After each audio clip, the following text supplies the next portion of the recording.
There it is. Hello, everyone. Hello.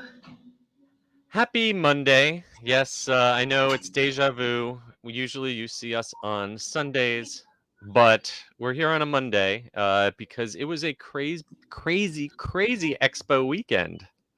Yes, it was. Um, we are lucky to have Carly back with us alive. Sort of. Yes, she survived the craziness of the D23 Expo, and she's going to tell us all about it soon. We want to apologize to anyone who was building their Sunday around us. Sorry, we were not able to do this because of technical and scheduling issues Sunday.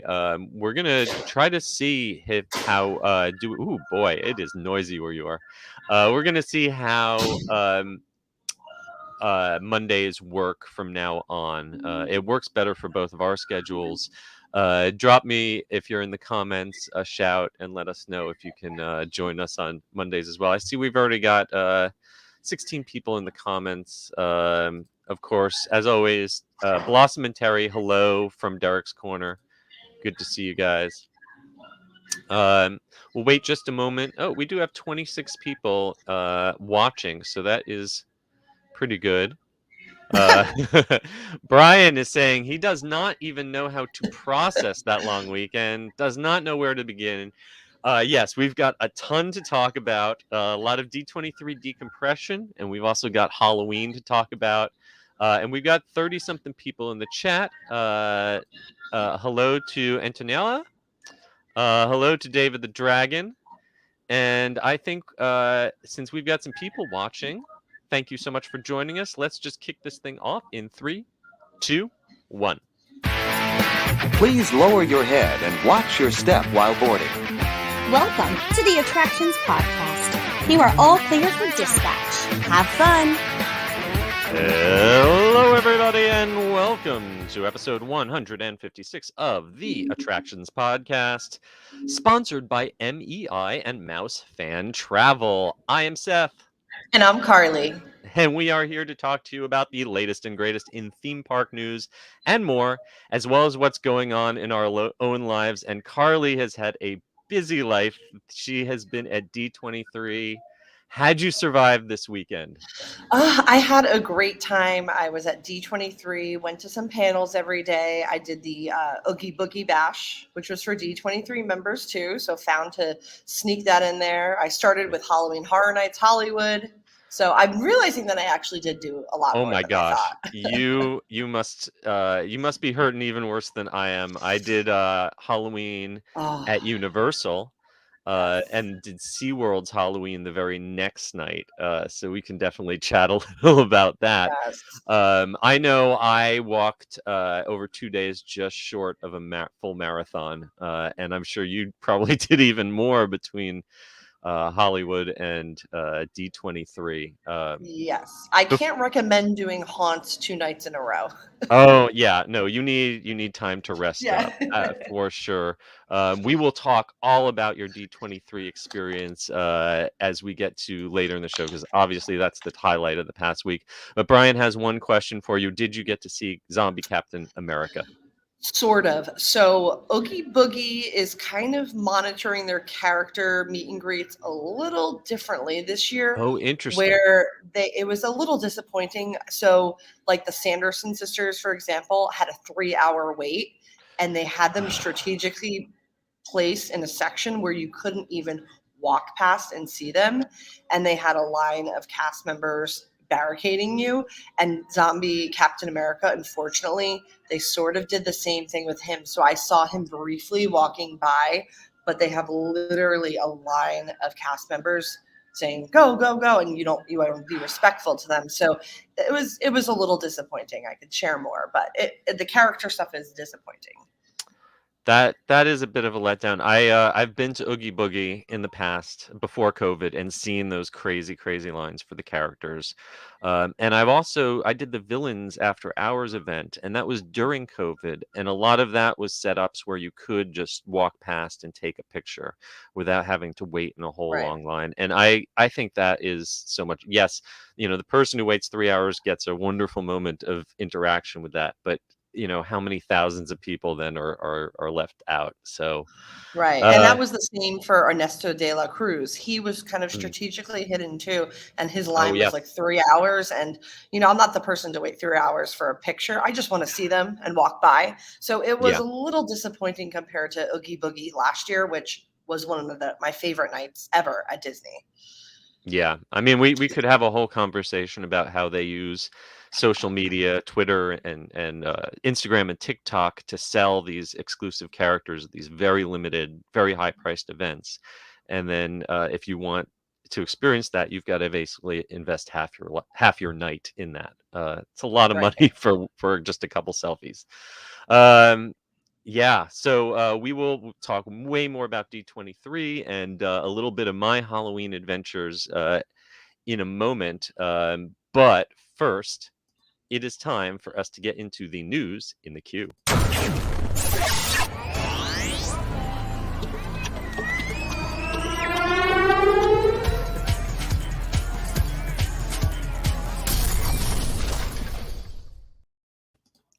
We are going to start out this week at the Shanghai Resort, where SoReal VR Superspace virtual reality experiences are coming to Shanghai's Disney town shopping district. This is really cool. I feel like every week we are talking about a new VR entertainment experience. So this is exciting for those visiting over there. Yeah, this one actually opened 2 days ago, September 10th. And this is the flagship location for SoReal VR. And it's 2 floors. On the bottom floor, you've got a lot of different standalone virtual reality games. Looks like a motorbike simulator, a skydiving simulator, a lot of kind of stuff that we see at IAPA on the floor.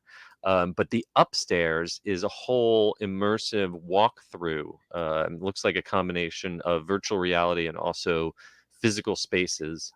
And it's all themed around the legend of the Monkey King, the Tales of the West, which is a very formative mythology in Chinese culture.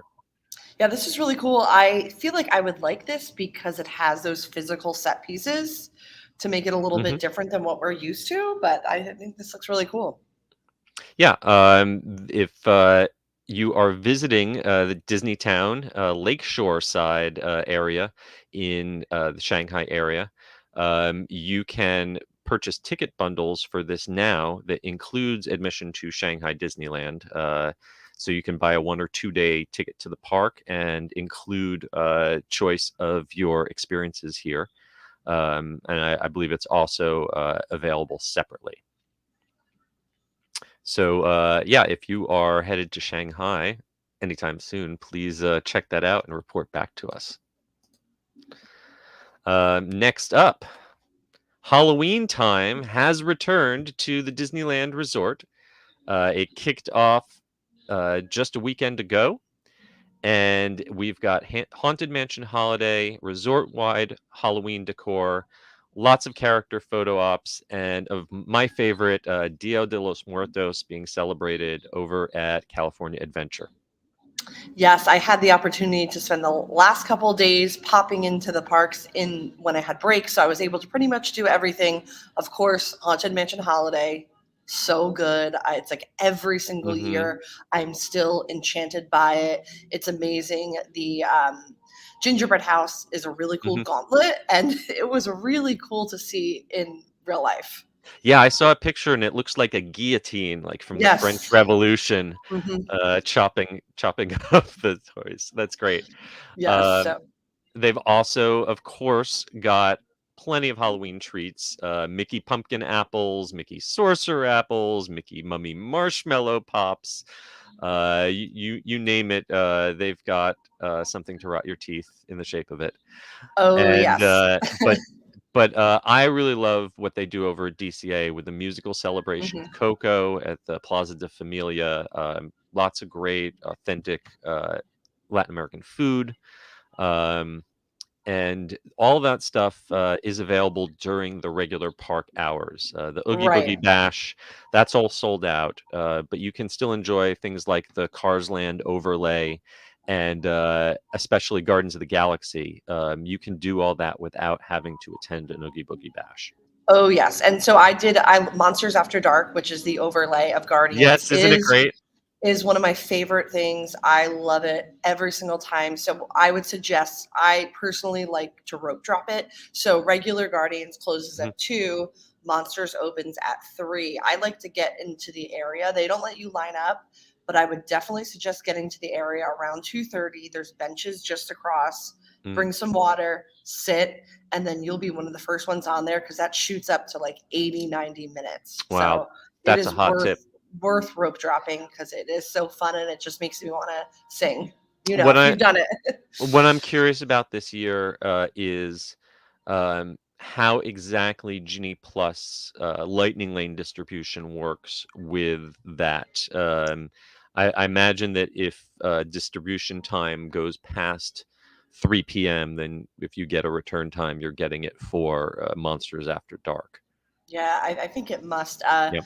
I was very lucky this whole weekend. The wait times have been very moderate. Yeah. So, I mean, I barely waited. Even Haunted Mansion Holiday, I waited like 20 minutes. So Wow. Very That's lucky. wonderful. Yeah.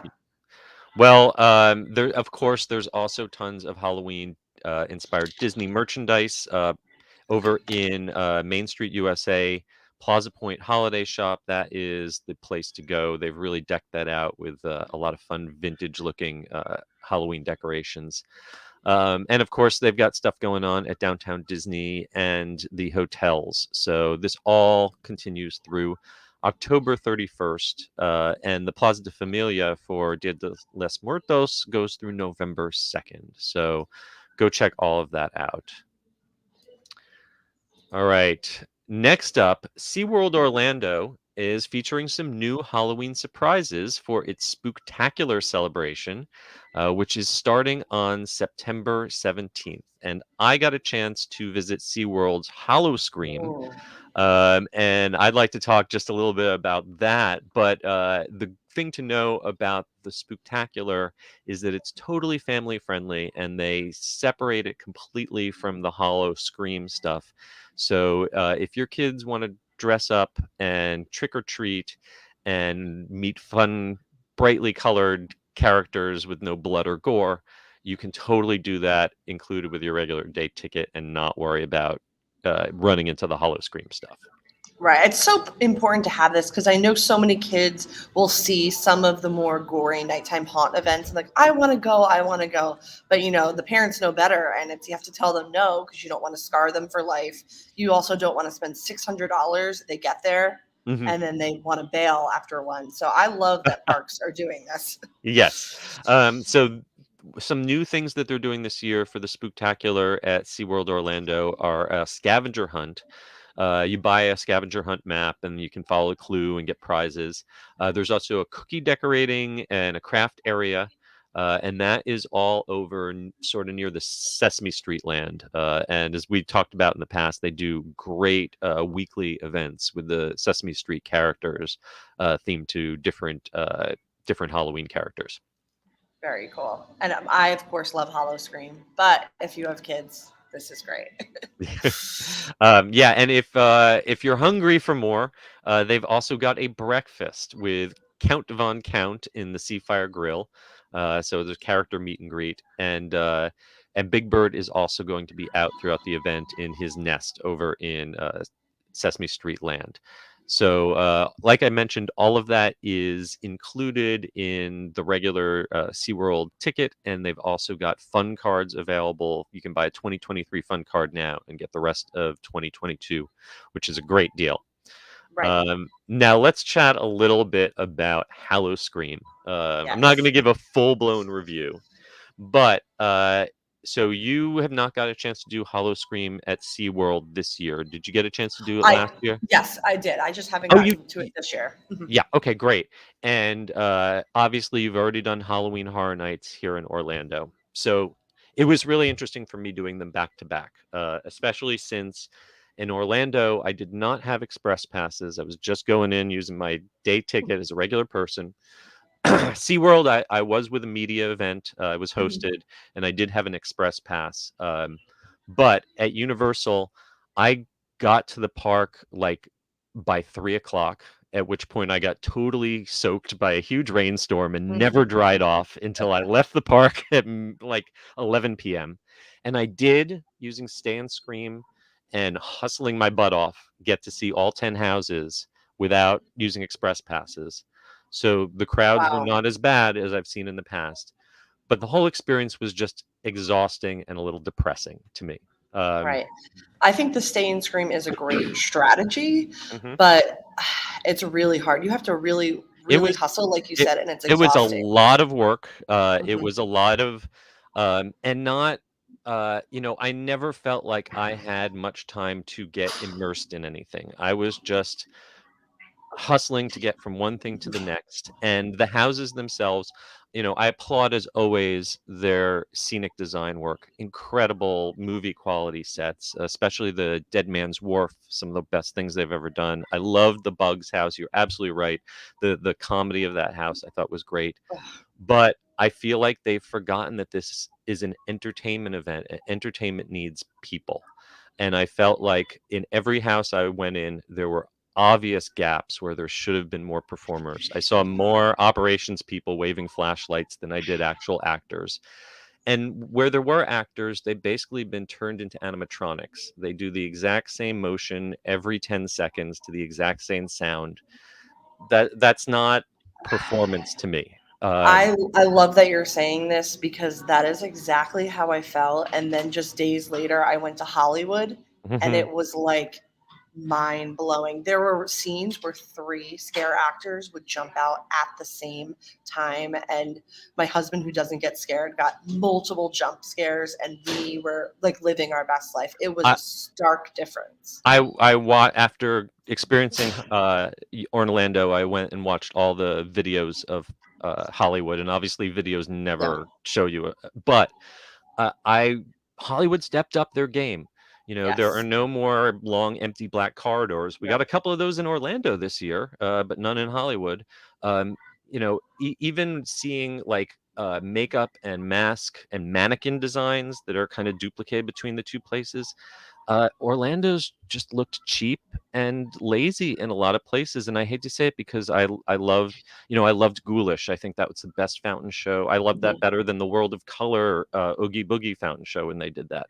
There's Right. lots of great things, but I also feel like they're a victim of their own success. They've been told for so long that they're the best, and then the next night I go to SeaWorld Orlando, and it's not as polished. It doesn't have the budget. The sets are not as realistic, but darn it, every one of those performers was giving their all, and they're not locked into one little box and given one button to push over and over again. They talked to me, and they created characters, and they had Right. moments of interaction, and they're pulsing the crowd through. So yeah, the lines move slower, but the lines are a lot shorter, and it means that you get to go through in a small group and you actually have an intimate, immersive experience. I got more scares out of the 5 haunted houses at Hollow Scream than I did out of all 10 in Halloween Horror Nights. Yes, that is such a major issue at Orlando Halloween Horror Nights.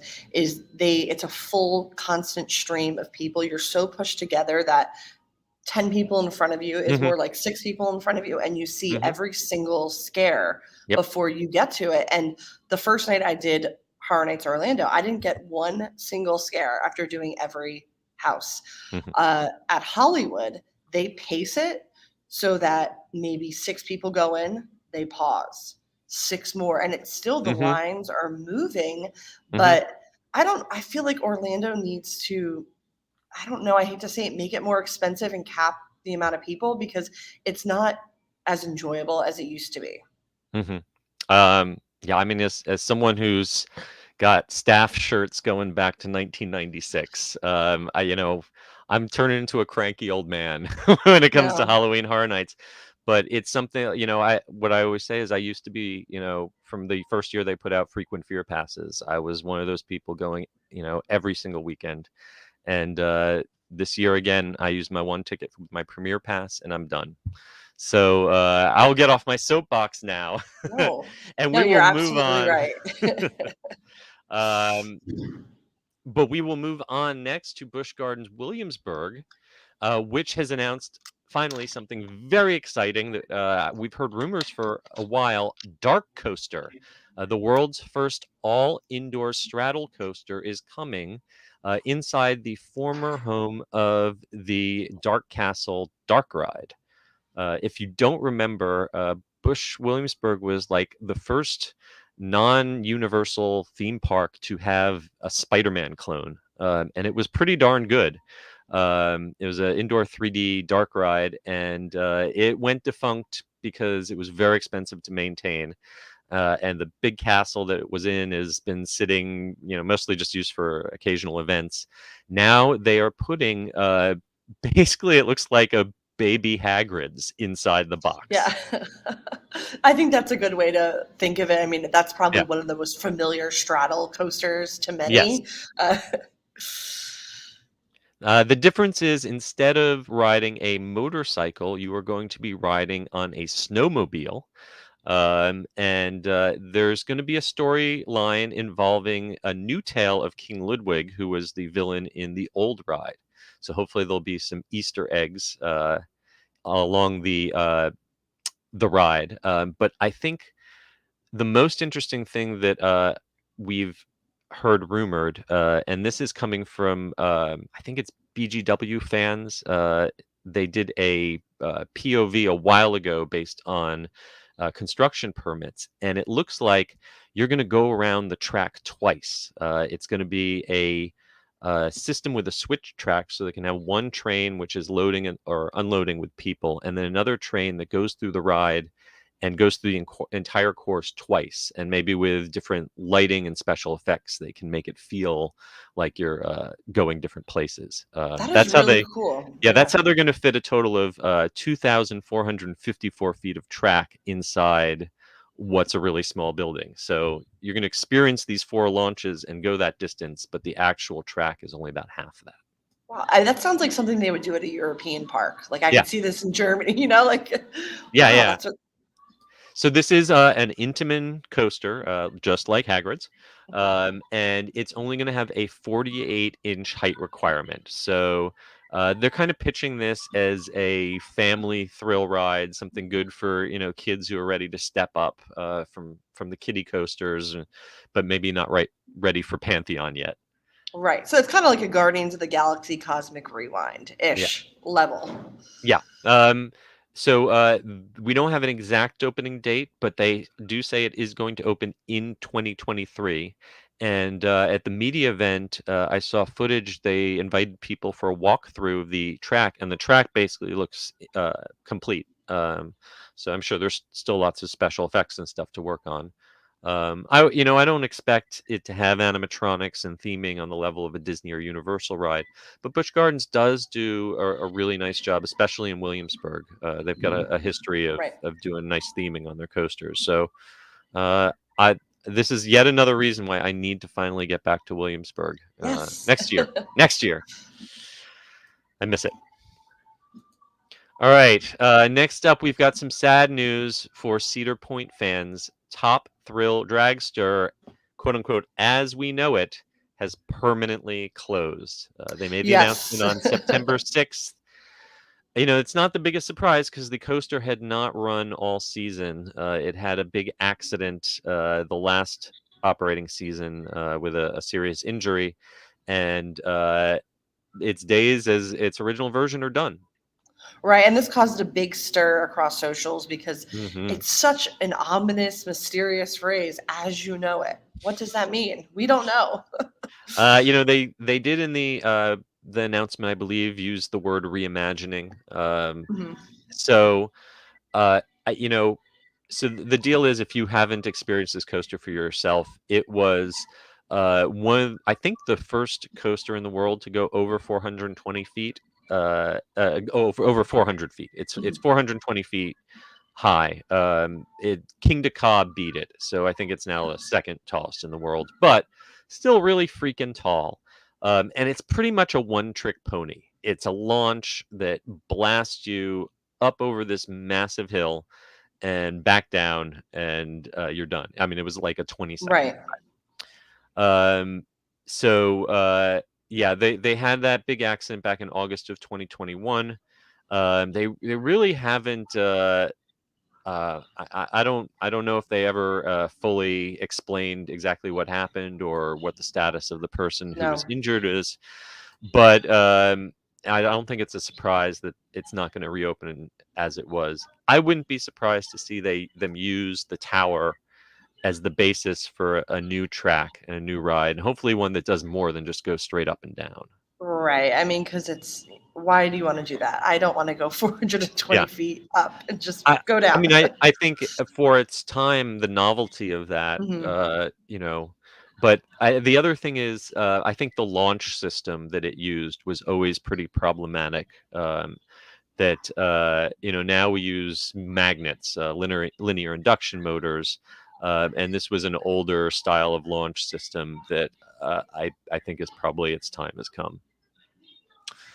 So yeah, if you are a Top Thrill Dragster fan, I give you my condolences. Yes. You should head on over to cedarpoint.com. Keep an eye on what they're going to announce for its future. Okay, so that just about brings us to the end of our news in the queue. But before we get into this week's big Big. story, we have to hear a word from our sponsor, MEI Travel. The Attractions Podcast is brought to you by MEI and Mousefan Travel. Whether your next vacation is a magical trip to the theme parks, an exciting adventure to the pyramids of Egypt, or just a relaxing cruise on the turquoise waters of the Bahamas, MEI Travel provides premium service and expert advice to help you get the most of your vacation. They are always free of any hidden fees or costs to you. Visit them at mei-travel.com. It's time for the main attraction! All right, you knew it had to be. The main attraction is obviously the D23 Expo. There is so much that went on. We could easily spend 5 hours talking about it. So we're just going to try to focus in specifically on the stuff for the domestic parks. Because there's so much movies and international, and I mean we get lost. But before we dig into the details, just give me your overall hot take on how did you enjoy the weekend? How was the flow? How is it as an experience? Disney is, they're experts in theme parks. What's it like going to a big Disney convention? It is not for the faint of heart. I said yesterday I could have called the weekend "Boundless Future, Endless Lines." If you are patient, it takes a long time even to get into the expo, an hour sometimes, and it was so hot. There's been a heat wave here in California. Food lines so long. And then it's very frustrating because I know, you pay this much to go there, and most people didn't get into panels. The operations of dealing with the standby queues and reserved were very, very confusing. No one really knew what was going on. I asked, even just sometimes I was looking for a stage. No one knew where it was. So it was a little frustrating. I didn't get to go into any of the merchandise shops because I couldn't get a virtual queue. So that was a little bit of a bummer because I wanted to maybe pick up something. But my strategy was I picked the things that were important to me and I only did them, and I didn't bother trying to do other stuff. And that I feel like you have to go in that way. You absolutely have to pick your battles with these. Now, did you have any kind of media privileges, or were you fighting along for? Okay, so even with media privileges, it still was a rough experience. Oh yeah, I mean, and you don't get any sort of expedited line to enter or anything. Okay. So I mean, we're all going through the same lines. So I basically focused on obviously the parks panel yesterday, the Society of Explorers and Adventurers panel, Walt's Plane, and I believe one other. Nice. And those are the ones that I'm waiting for. I'm going to these panels. And I think if you have a mindset of I can't do it all and I'm not even going to try, then you'll be okay. Because even the big hall, I've been to many conventions in my life, from Comic-Cons to Trekkie conventions to music conventions. I have never seen a hall so busy. I think a Mm, timed entry system would benefit them yeah. greatly because I really wanted to go to this wonderful World of Dreams pavilion, and I tried every day. Finally, I got in yesterday towards the end of the day when I Okay. knew people were going home.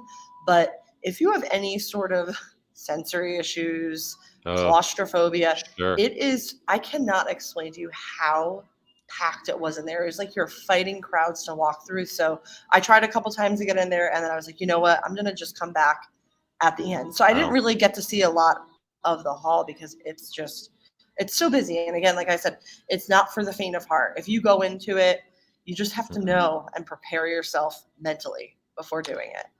Well, I had some issues with the Destination D23 event that I attended Hmm. last year here in Orlando, but give it credit. There was a seat for every ticket, so I never had to fight Hmm. for a panel. I knew that once I bought my ticket, that I would be able to walk in and sit in whatever I wanted without standing in a line, and that made all the difference. Uh, we'll start digging into all the details, but I just want to hear just from a personal emotional point of view, what was it like seeing Walt's plane again?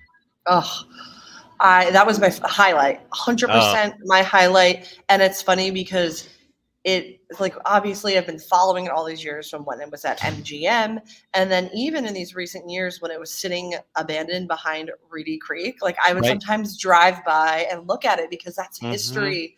And then I went to obviously see it, which was incredible. It looks amazing. But then I went to the panel, which was hosted by someone from Archives and then the son of Walt's personal pilot. Yes. Oh my God, that was the highlight of my Uh, weekend. that sounds Absolutely. amazing.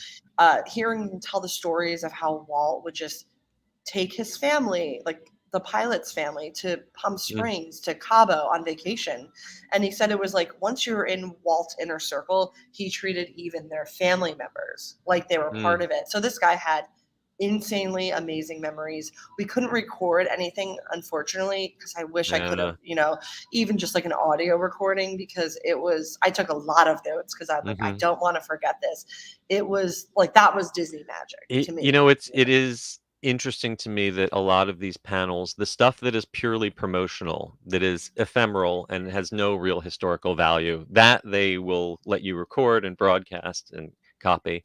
The stuff that's actually of historical value, and I've heard Disney legends speak. That's all the stuff that they won't let you record, and I don't know that they make that available in any other way. That kind of stuff shouldn't disappear. That should Right. be available for people to reference in the Absolutely. future. And it's just funny because the panels that I were so excited about and made my weekend, like that and the C Hmm. panel, they were so easy to get into.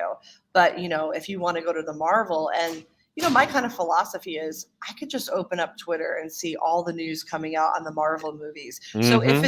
that doesn't thrill me sitting in a big room seeing some celebrity hundreds of feet away, Right. that I don't know. It just that doesn't do it for me. But to be able to hear stories from people that are involved. Oh, I also went to the Disney 100 exhibit story where No. everyone from Archives and Imagineering were there. That was also magical and also Mm, very easy to get into. So it's just I don't care about the Marvel announcements that are yep. already flooded in my inbox and news. I want to hear the real stories, and I feel like I had a wonderful time because I got to experience all these really personal, intimate, creative, historical That's experiences. fantastic. So here's your pro tip: if you go to one of these D23 events, don't go where the crowds are. If Right. everyone's lining up to hear a big announcement that is just going to be broadcast on YouTube, go where the crowds aren't, and you can have some really special experiences. Absolutely. I Um, mean, it's just a lot of people chasing to post it first. And then, like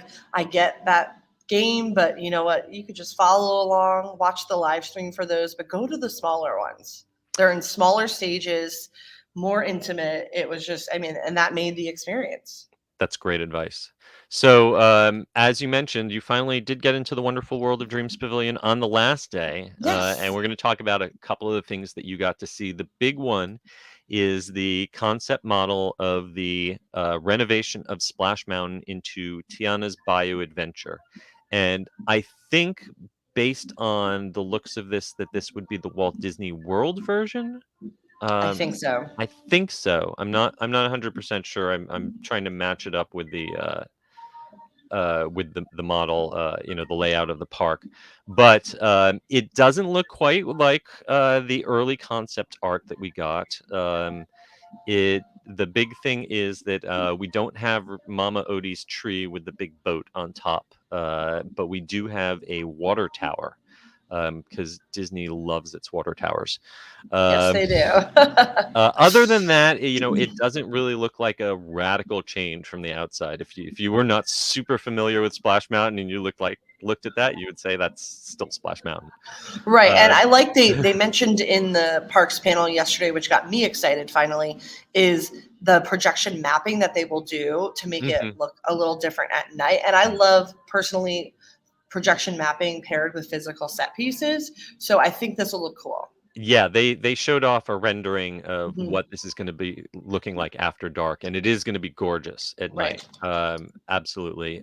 They also gave some hints of some new animatronics that they're working on, and they also had the original voice cast come out to say that they will be providing their voices and Mhm. songs for the new ride. So that's kind of fun.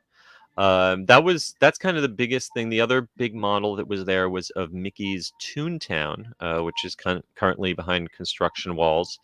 We got a glimpse of the El Capitan Theater that they're building as the entrance to the Runaway Railway ride, and some concept art of the Mickey Mouse Museum that's going to be inside that queue. But the good news is that Donald's boat has not been destroyed. No. Donald's boat will be back, and it looks like it's getting some new water features. And Goofy's house is back, and it's got some new accessible play features. I think it's really cool that Yes. they've designed the playground so that kids in wheelchairs or other alternate abilities can still participate fully. So that's Absolutely. That was kind of what caught my attention too. I was like, oh, this is great. I'm so glad we're moving towards that. Mhm. We see that at Peppa Pig, Legoland. You have to make these playgrounds accessible. So this is a much needed change. Yeah. It alongside the change coming to Splash Mountain, Le Baton Rouge, I believe, is a shop in New Orleans Square in Disneyland that's now closed and is going to become Eudora's Chic Boutique. And from what I hear, it's going to have some Tiana themed houseware, like kitchen appliance stuff. So that's kind of fun. And did you get the chance to look at the statue of Walt Disney for Yes. Dreamer's Point? It was really cool. And the line was very short for that. So there was only a couple people. I waited, took a few pictures. It's a beautiful statue. I actually love the way they did the mural behind it of Spaceship Earth and Monorail. So the pictures really came out cool, but Mhm. it's really nice. Nice. Yeah, I think I will like this better in person because the head-on pictures kind of make him look like a bobblehead. Yeah.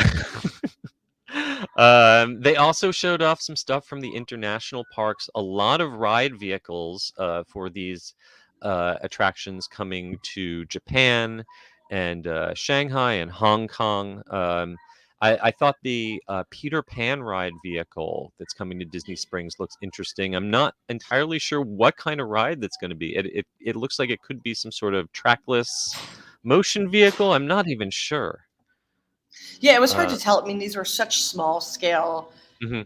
figures and they were behind glass cases. So you could really only see so much, but it was really cool to see. Yeah.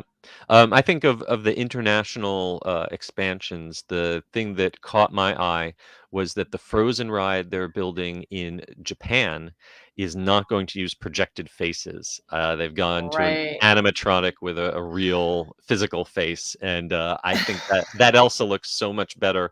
Her hands are just about the same as the one that we have in Right. Orlando, but her face I think looks much better. I think because I'm so used to our version, when I saw the video, it scared me. 'Cause Like Uncanny Valley, right? right. So that's some of the highlights of the Wonderful World of Dreams Pavilion. And now let's talk about some of the things that stood out to us in the presentation for the domestic parks. The only big surprise that was announced for the Magic Kingdom, the only real thing that was announced is definitely 100% happening in Walt Disney World, is the Hatbox Ghost is coming to Magic Kingdom's Haunted Mansion. Yes, this got probably one of the biggest screams of the panel, but it's exciting. It is such a cool effect if you've ever seen it at Disneyland's version. So finally, Yeah, I'm much like the Hatbox Ghost himself. I am of two minds on this. One, if you haven't seen him, this is a character that was very, very, very briefly in the Haunted Mansion when it first opened in 1969 and quickly removed because the effect never worked quite right. And it became one of these urban legends, like it was taken out because it was too scary. It scared people to death. Well, back in 2015, they finally decided to, capitalize on this urban legend, bring back a version of the Hatbox Ghost with new technology. It's stunning. It looks amazing. I've been stopped in front of it and sat there and tried to look exactly how they make the disappearing effect work. It's so good. But I'm okay with some things being special to just one park. The Haunted 100%. Mansion, the Haunted Mansion in Walt Disney World already has a lot of things that make it unique. It's got the interactive graveyard. It's got an additional scene before, it's got the library. It's got the upside down staircases. It's already got lots of things that make it different from the one in California. And I'm okay with California getting something that's unique to it and that you can only see it there. And maybe that makes me spoiled because I'm privileged enough to be able to visit both parks. But I think there's something, aspirational when, there's things that you can only see in a place. And if they keep copying everything everywhere, then, what does that give us to dream about visiting another park? I agree. And that was kind of the overall sentiment with everyone that I spoke with is, let's keep things special. Yeah. Not make it exact copies. Yeah. And especially since the Hatbox Ghost was an urban legend very specific to the Disneyland park. And it was really tied to the history and culture of that particular Haunted Mansion. It was never designed to be part of the Orlando Haunted Mansion. So yay. I mean, it'll bump up wait times at the Haunted Mansion for a few weeks as everyone takes a look at it, and then things will be back to normal. So woo. I just wish we had gotten an exact date or even a month for Tron. We know it's spring. Spring can be very vague. I mean, that could be almost Memorial Day. And we got some teases that we will talk about later. But really, this is the only thing that we know 100% promised new that we didn't know about already. So, however, we do have something big new promised to us in Disneyland Resort, and that is finally the third attraction for Avengers Campus. Yes, this was an announcement, but there was no, we don't know what this is. Is it a Ferris wheel? Is it a roller coaster? It could be anything. There was no inkling of any sort of tease of what type of ride system we're looking at. So it's cool they announced a third attraction, but it was a bummer. So what we do know is that there is going to be a third attraction, and they implied that this is a big one, an e-ticket. This is not just a flat ride spinner. That it is their first theme park attraction in the multiverse. It is very specifically going to be a mashup of heroes and villains from and everywhere. So across timelines, across parallel dimensions. And that we are going to be helping the Avengers fight against King Thanos, which is a new variant of Thanos that we have not seen before, a Thanos that won the Infinity War. Yes. That's all we know for 100%. We got a super vague, very confusing piece of artwork. Yeah, so there's, characters we're familiar with, some unfamiliar faces. This whole thing was just felt so hypothetical, but I guess that was kind of the entire presentation was. Yeah. So So the concept art that we got, it shows King Thanos, who looks like Thanos crossed a little bit with Loki, maybe, I don't know, Mhm. and he's in the middle, and he's looking all annoyed. And he is surrounded on all sides by different Marvel characters, and we've got different versions of Spider-Man. It looks like we've got a animated Spider-Man, an MCU Spider-Man, maybe a video game Spider-Man in there. I see Captain Carter. I see Miss Marvel. I see She-Hulk, and the art style makes it look like it could be a blend of photorealistic and CGI and hand animated. And then right in the middle at the bottom, we've got our guests, and they are in a vehicle. We can see it's a four seats across, and we can see 3 rows deep. And we don't know if this is maybe the first car in a train or an individual ride vehicle, but it looks an awful lot like the Scoop from Spider-Man or Transformers to me, or maybe a little bit like a Ratatouille ride vehicle with a different configuration. So seeing all these characters, I'm guessing that they are not going to all be animatronics. My guess No. is we're talking going to be a lot of screens in this ride. I can't tell if these are folks are wearing 3D glasses because the picture is so blurry. But I think that the trend is moving away from 3D glasses. We've already got Oh a boy, I Spider-Man. hope so. I mean, they've already got the Web Slingers is already a 3D ride. Right. I'm guessing that they probably won't build another 3D ride. But I don't know that they have the room to build a huge roller coaster. Right. So I'm thinking it's going to be more of a thrilling dark ride with screens than a big high-speed roller coaster. That's just my gut. I'll hold my breath because we'll see what happens. Because I don't know. It's hard to get excited when it's so not a lot of information. And the other part of this announcement, they did show a concept art of the overall layout of the land, and I laid this very carefully against what is exactly there right now, and the only difference I can see is that there's a purple glow behind where the Quinjet is. Yes. That's where we always thought the entrance to this e-ticket would be, and now it will glow purple behind it. So I guess that's what the ride building will look like. The last little Marvel announcement we got for Avengers Campus is that you are going to be able to see Hulk in his quantum suit starting next week, but only for a limited time.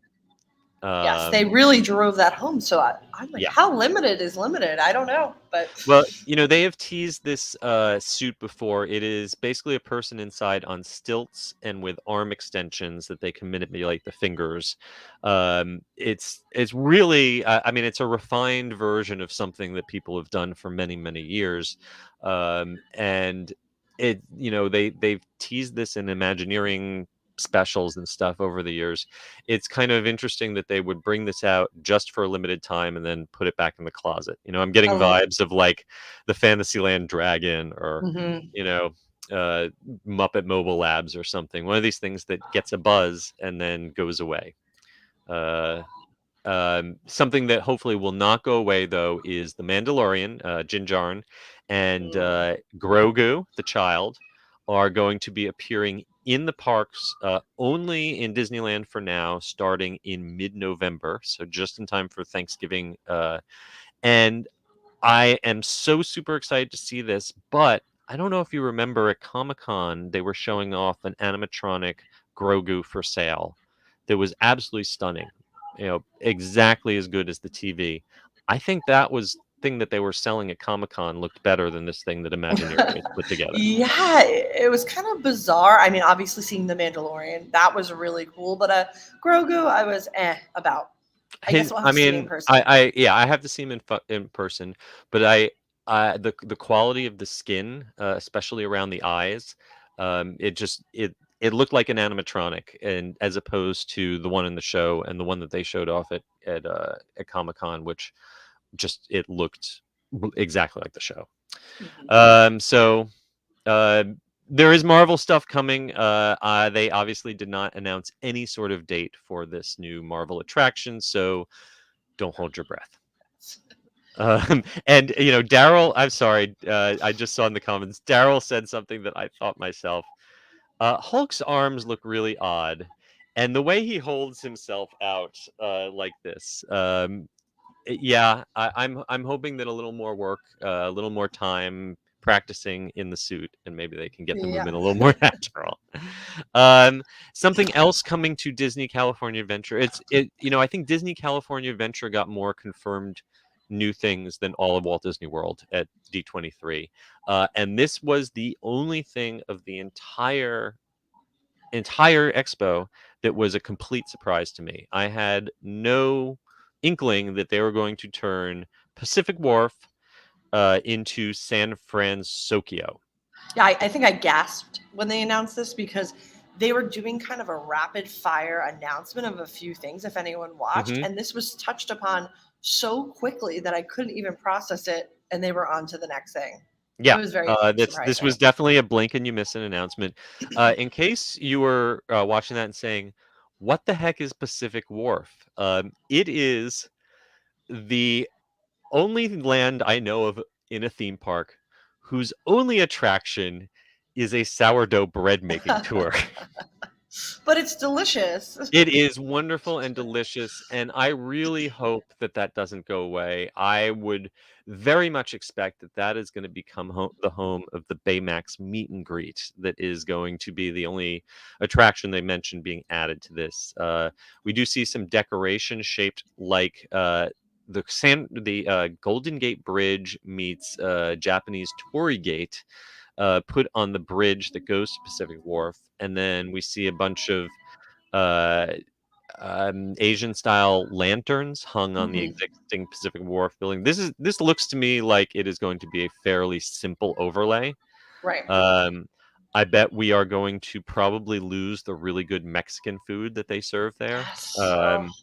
I don't And know though. People are going to flip if they lose their birria tacos. Those are very those are popular. excellent. Well, hopefully maybe they can move those over to Paradise Gardens because they've been putting a lot of their Hispanic stuff over there. But hopefully we will get maybe some decent theme park sushi or ramen or something. Who knows? I bet we're gonna get some restaurants. Yes, That's that's what I can. exciting. Yeah, we know we're gonna have a place to be Baymax. We're gonna have shopping and we're gonna have food. But yeah, you're not gonna get a new ride out of this. Basically because the Baymax ride that they have in Japan is Maters. Exactly. So you're not going to make another one of those. But that is the one thing that it dropped, and I was like, oh, I did not see that one coming. No. All right, so we are moving away from California and touching briefly on the Disney Cruise Line, which is going to name their newest ship the Treasure when it is completed in 2024. Yeah, this is exciting. They announced that its theme will be exploration, which is obviously fitting for Walt Disney because he loved to travel.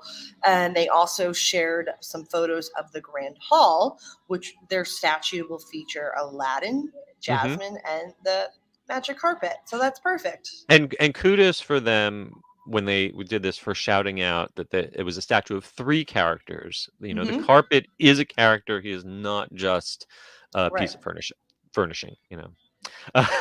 But yeah, so this is under construction now in Germany, and they gave us little teases. It's the same Triton class as the Wish, the other newest ship.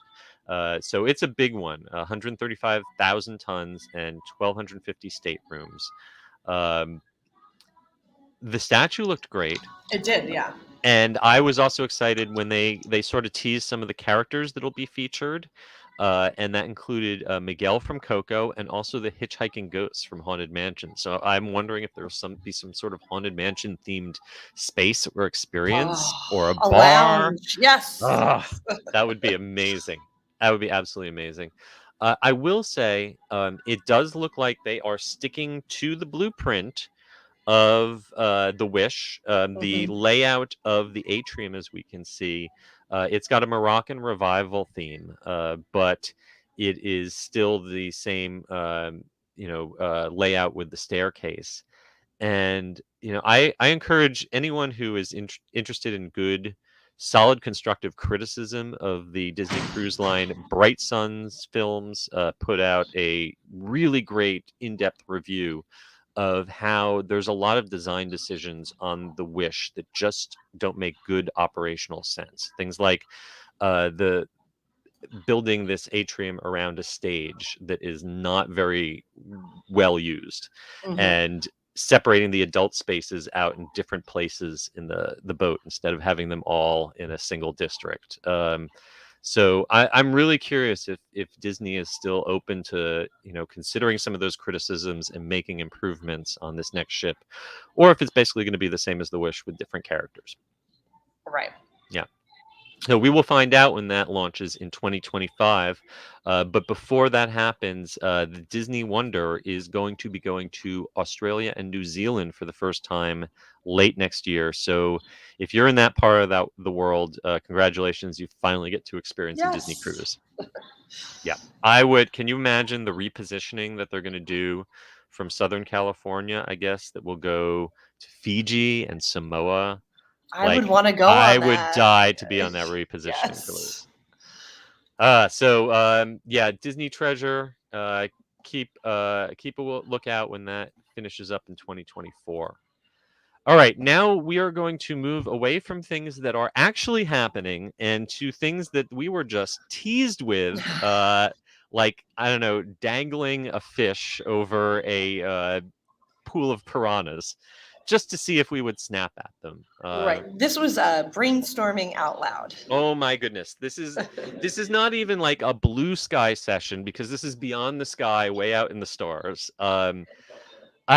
So everything that we talk about for the rest of this is stuff that they I feel like they got to a certain point where they had nothing solid that they could announce that could counter a Universal building Epic Universe and opening it by early 2025. And so instead of giving us solid red meat to chew on, they just puffed a lot of smoke. Yes, and it was the delivery of it that was kind of annoying. Very long, drawn out sentences. You could tell they were just talking totally hypothetically, but just the wording was a little bit of, it's like word salad with everything that was going on. So normally what Disney does is they invite regular people to come in, usually to a conference room. They give them coffee and pastries, and they even pay them for their time to look at concepts and then give their reactions. Well, all the folks at D23 got to do this and got to pay to do this, and also got to pay and wait in a really long line in order to do it. Right. So we got teased with some ideas of things that may or may not possibly someday come to specifically Walt Disney World. And the first one is the remaking of Dino Land into a new land featuring Moana and Zootopia. Yes, and they showed this art, and I don't even know what I'm looking at, which is a problem. It looks like a total, like, we're plowing down Dino Land and building something brand new. Now, okay, so yes, this concept, as all the concept art they gave us, is covered in mist and fog and trees, and you can't even tell which direction you're facing when you're looking at it. I've seen a couple different interpretations of what it means. I think I'm coming around to think that the most likely explanation is on the left side of this image, we have some sort of log flume ride or boat ride themed to Moana, and that appears to be taking up the space where the horrible spinning roller coaster ride Primeval World exists. Plus, looks like some additional backstage space behind that. Then we have a Moana themed spinner ride, which could be a reskin of Triceratops Spin. So if that is where Triceratops Spin currently is, and that is where the Primeval World was, then way back in the distance, we see a Zootopia attraction where Dinosaur currently is. Oh, that Uh, kills me. Dinosaurs are my favorite ride, so whatever. now, Oh, I will say, as a diehard Indiana Jones adventure fan, I have always been meh on Dinosaur. I always feel like it was a second-rate version of Indy. Um, but you know what they would do? Would they reskin it yet again? Because it's been Countdown to Extinction, countdown. and then it was Mhm. Dinosaur. And would they really just stick some cute animals inside and call it a Zootopia Probably. ride? Boy, I hope not, especially since they've teased us with this Shanghai Zootopia ride that looks, to definitely be an e-ticket with actual animatronics and stuff. So, um, the one person who they obviously did not ask for their opinion on is Joe Rogan. No. He was there at D23. I did see pictures of him there. But he has fought vigorously on social media, and I'm sure behind the scenes at Disney, insisting that talking animals do not belong in Animal Kingdom. That animals with pants do not belong in his theme park. And I don't know if you even caught this, but just before they started the parks panel, there was a little chat with Ashley Eckstein and Mark Daniels and a Mhm. couple of other of the hosts were there, and they were talking about their best ever Disney experience. And both of them, two of them, talked about going through Animal Kingdom with Joe Rohde and having him talk to him about the thematic integrity of the park. One of them specifically talking about going through Dino Land and the whole backstory of the grad students versus the professors, and how that, the intellectual story, the emotional story is all woven in, and you can't just slap an IP on that. And then they turn around and they gut it and slap an IP on it. Right. And I mean, that's probably why I was upset. Yeah. You know? So, I'm sure they have the numbers saying that per capita, Dino Land does not make as much money per square foot as it should compared to the rest of the park. And maybe they're just kind of like, you know what? Universal's got Jurassic Park. They've won the dinosaur war. We're just gonna hand it over to them. But I wouldn't say you have to run out and ride Dinosaur for your last time tomorrow, because No, no, no, no, no. this is not shutting down anytime soon. Yeah. I'm not, as of everything. I'm taking this with a grain of salt about this big. Size of a house. Yeah. And speaking of grain of salt, we get to the biggest load of salt in the entire presentation. Beyond Thunder Mountain. Yes. These were not announcements. These were very, very hypothetical ideas, what ifs, maybes, which is important to say because so many people were putting it out there like this was confirmed. It is not confirmed. These are potential land ideas. I always like to say, when you can judge the firmness of a project by the blurriness of its concept art. When they throw out one of these renderings that looks like photorealistic, and it's got like, real people standing in there looking, enjoying it, and you see everything's perfectly to scale, that's probably pretty close to what it's going to look like. When you Right. get one of these things that looks like Sam McKinn did it with one eye closed, where it's, all vague and misty and looks like it was made with watercolor that was then left out to smear in the rain. This Yes. is really, really early concept art, folks. But the idea that we get is that there will be an expansion past Big Thunder Mountain in the Magic Kingdom, a new land that somehow incorporates Coco and Encanto, because I guess they both speak Spanish. Right. And then beyond that, a very foggy Disney villains area. Yes. It was bizarre. I mean, I couldn't tell if they were like these all three would exist or one would. I mean, I just don't see how all three of these would work there. Uh, I think the villains thing would be really cool. I mean, mhm. but we've been talking about Beastly Kingdom for how long? Right, You right. know? Yeah, I mean, the problem with Beastly Kingdom, and in case you don't know what that is, where Pandora currently is, was originally supposed to be a very elaborate land of mythological beasts with dragons and unicorns, and it was scrapped before Animal Kingdom was completed. That became Camp Mini Mickey with the Lion King show for a long time, and basically a lot of the people who worked on Beastly Kingdom took their ideas and moved over to Universal. And the original Lost Continent, where the Wizarding World of Harry Potter is now, had a lot of stuff in common with Beastly Kingdom. Mhm. So the idea of Beastly Kingdom coming back now is, I would say, remote. Right. But if you have listened to Jim Hill's podcasts anytime in the last 20 years, you have probably heard him talking about Night Kingdom or the Villains Land. There have been plans for a Bald Mountain flume ride or a Villains roller coaster or a whole theme park even based around Disney bad guys for probably decades. And I was starting to have this surreal out of body experience where I thought that Josh Damar was just up there on stage listing off things that he heard on a podcast with Right. Jim Hill and Len Testa, of like surveys and random ideas. Let's just throw it out there and see what makes people scream the loudest.